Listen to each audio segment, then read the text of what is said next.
দীর্ঘ ৪ মাস পর ভারতের কাছ থেকে চাল আমদানির অনুমতি পেলেও শুল্ক কর বেশি থাকায় হিলি স্থলবন্দর থেকে চাল আমদানিতে আগ্রহ দেখাচ্ছেন না আমদানিকারকরা। বৃহস্পতিবার বিকেল পর্যন্ত জাতীয় রাজস্ব বোর্ড থেকে চালের ডিউটি কমেছে এমন কোনো আদেশ আসেনি। ফলে ভারতের বিভিন্ন ট্রাকে আগমনকৃত চাল খালাস করতে পারছেন না আমদানিকারকরা। হিলি বন্দরের আমদানিকারকরা জানান, বর্তমান শুল্ক অনুযায়ী প্রতি কেজিতে আমদানির খরচ পড়বে ৯৫ থেকে ৯৬ টাকা। অথচ দেশের বাজারে ভালো মানের চাল বিক্রি হচ্ছে ৭০ থেকে ৮০ টাকায়। আর্থিক লোকসানের ভয়ে তারা এখন চাল খালাস করতে চাইছেন না।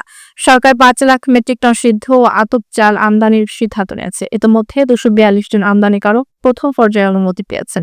তবে শুল্ক কর কমানো না হলে বাজারে চালের দাম স্বাভাবিক করা কঠিন হবে।